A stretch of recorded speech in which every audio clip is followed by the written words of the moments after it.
Hello everyone, welcome to my channel. इस video में हम जियोमॉर्फोलॉजी सेमेस्टर नंबर फर्स्ट का वेदरिंग चैप्टर का 1 मार्क क्वेश्चन करने वाले हैं। इससे पहले हम अर्थ मूवमेंट चैप्टर तक शायद कर चुके हैं। जो भी होगा, जहाँ तक भी होगा, एक बार मैं अपडेट कर दूंगी प्लेलिस्ट, तो वहाँ पे आपको सारा चीज़ मिल जाएगा। 1 मार्क क्वेश्चन जितने भी होंगे जियोमॉर्फोलॉजी के वो आपको मिल जाएंगे। ज्योग्राफी ऑनर्स का ये हमारा। तो चलिए स्टार्ट करते हैं। वेदरिंग चैप्टर जिसने नहीं पढ़ा वो जाकर के एक बार पढ़ लेना प्लेलिस्ट से। जो मैंने नोट्स से पढ़ाए हुए हैं उसमें आपको वेदरिंग चैप्टर मिल जाएंगे। हालांकि सिर्फ वेदरिंग नहीं, जियोमॉर्फोलॉजी के जितने भी चैप्टर्स हमारे सिलेबस में वो सारे आपको मिल जाएंगे। ठीक है, तो चलिए स्टार्ट करते हैं। क्वेश्चन नंबर फर्स्ट हमारा कहता है डेन्यूडेशन इंक्लूड्स। अगर नॉर्मल भाषा में हम समझे तो डेन्यूडेशन का मतलब होता है टूटना। ठीक है, तो टूटने कहीं कहीं हमारा क्या होगा, इरोजन से रिलेटेड होगा। अब इरोजन के साथ कौन सी चीज हो सकती है, लास्ट से हम शुरू करते हैं। तो इरोजन प्लस डिपोजिशन, तो डिपोजिशन तो अभी नहीं, हमने इरोजन जब हम पढ़ेंगे और डिपोजिशन तब उसकी बात होगी। ठीक है, अभी टूटने की बात हो रही है तो हम फिलहाल किसको लेकर चलेंगे, सिर्फ इरोजन को। अभी डिपोजिशन की बात नहीं हो रही है। उसके साथ क्या होगा, क्या वेदरिंग होगा, केमिकल वेदरिंग या फिर फिजिकल वेदरिंग। देख सकते हो सब में इरोजन एडेड है, मतलब इरोजन मस्ट है। तो अब वेदरिंग कौन सा होगा, तो फिजिकल एंड केमिकल वेदरिंग दोनों ही किसके पार्ट है, वेदरिंग के पार्ट है, वेदरिंग के ही टाइप्स हैं। तो मतलब इसमें हम किस चीज को लिखेंगे, वेदरिंग को। पूरा वेदरिंग का प्रोसेस होता है, मतलब इसमें फिजिकल केमिकल दोनों ही वेदरिंग शामिल है।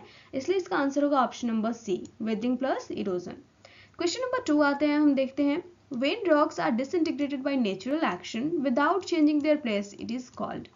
ठीक है, तो जब हमारा जो रॉक होता है उसमें इरोजन का प्रोसेस हो जाता है, वो डिसइंटीग्रेट होता है, वो टूटता है। ठीक है, तो वो टूटता है लेकिन वो अपनी जगह से नहीं हिल रहा है, वो यहीं पे है और यहीं पे टूटते टूटते क्या है, वो ऐसा खोखला बन गया, लेकिन वो है यहीं पे, आज भी यहीं पे है। ठीक है, तो उस प्रोसेस को हम क्या कहेंगे, क्या हम इरोजन कहेंगे, वेदरिंग कहेंगे, डेन्यूडेशन कहेंगे, या फिर इरोजन, दोनों बार इरोजन है। अब मान लो यहाँ पे कोई और ही होगा, कुछ और ही चीज होगा। ठीक है, एक बार मैं देख के बताती हूँ क्या है।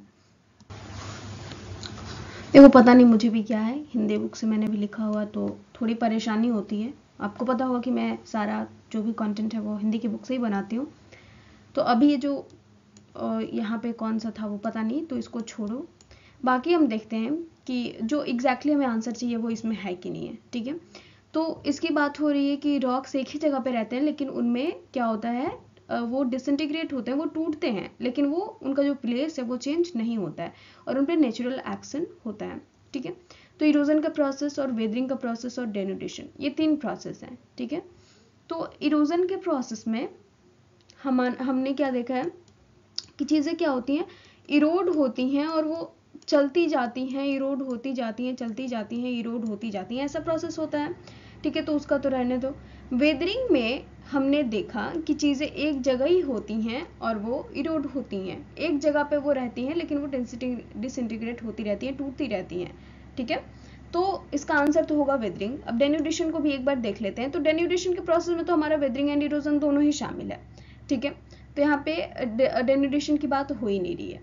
ठीक है, the disintegration of rocks due to temperature change is an example of chemical weathering. अब देखो यहाँ पे एक चीज याद रखना है कि इसमें दोनों है, मतलब इरोजन भी शामिल है और इसका आंसर इरोजन थोड़ी ना होगा, इरोजन तो चलते फिरते भी होते रहता है। ठीक है, तो डेन्यूडेशन कहाँ से होगा। अच्छा, क्वेश्चन नंबर 3 का क्या था हमारा, कि जो टेम्परेचर है उसके चेंज होने की वजह से जो रॉक का डिसइंटीग्रेशन होता है, जो रॉक हमारे टूटते हैं, वो किस चीज के एग्जाम्पल है, chemical weathering, physical weathering, biological weathering और इरोजन। ठीक है, तो इसका आंसर होगा option number B, physical weathering. ठीक है, ये चीज समझ में आ गई। यहाँ पे क्या हो रहा है, कोई केमिकल चेंज नहीं हो रहा है, ये फिजिकल टेम्परेचर हाई हो रहा है उसकी वजह से वेदरिंग हो रहा है। ठीक है, तो इसलिए क्या होगा, ये फिजिकल वेदरिंग होगा। क्वेश्चन नंबर 4 हमारा कहता है the process of rusting of iron rich rocks is called. ठीक है, जिनमें आयरन कंटेंट ज्यादा होता है उन चीजों में जब जंग लगता है तो उस प्रोसेस को हम क्या कहते हैं। तो ये तो बहुत पहले से हम पढ़ते आ रहे हैं।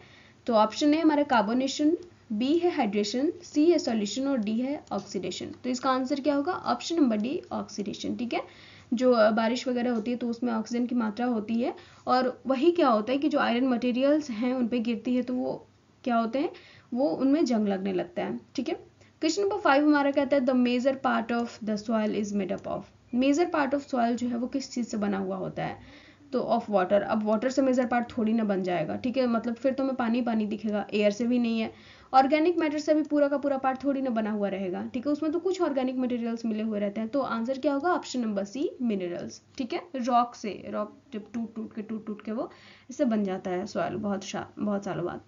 क्वेश्चन नंबर 6 है, the thickness of which soil particles is less, ठीक है। तो जो सॉइल पार्टिकल्स हमारे, उनमें से कौन सी सॉइल्स हैं जिनका थिकनेस होता है काफ़ी कम होता है। तो ऑप्शन ए सैंड, बी है लोएम, सी है लोएम एंड सिल एंड डी है क्ले। तो इसका आंसर क्या होगा, option number D, clay soil, ठीक है। इसका थिकनेस जो होता है वो काफ़ी कम होता है, इन सबसे तो कम ही होता है। क्वेश्चन नंबर 7 है हमारा, parent rocks are found in the soil profile. Parent rock कहाँ पाए जाते हैं, ग्राउंड फ्लोर पे, ट्रांजिशन जोन पे, बॉटम पे, या फिर सेकेंड लेयर पे, ठीक है। तो यहाँ पे हमारे 4 ऑप्शन दिए हुए हैं, तो आंसर क्या होगा इसका आंसर होगा ऑप्शन नंबर सी, बॉटम पे, ठीक है। बॉटम पे क्या होते हैं, ये हमारे पेरेंट रॉक्स पाए जाते हैं, ये हमारे सबसे नीचे होते हैं। तो ये हमारे 7 क्वेश्चंस थे एंड ये पूरे चैप्टर से, इससे भी ज़्यादा क्वेश्चन ऐसे बन सकते हैं, लेकिन ये जो कुछ इंपॉर्टेंट क्वेश्चन मैंने बता दिए हैं, और हो सकता है कि अलग से कुछ क्वेश्चन पूछे, तो आप जब इस चैप्टर को पूरा पढ़ लोगे तो ये सारे क्वेश्चन या फिर इससे अलग के जो क्वेश्चन है वो बनाने में बहुत ही ईजी होगा। तो थैंक यू सो मच, मिलते हैं नेक्स्ट वीडियो में, और अभी जितने भी बाकी के MCQs बचे हुए हैं अलग अलग चैप्टर्स के, उनको भी हम कंप्लीट करेंगे। Okay, thank you so much. अगर अच्छी लगी हो वीडियो तो please don't forget to like, comment, share and subscribe.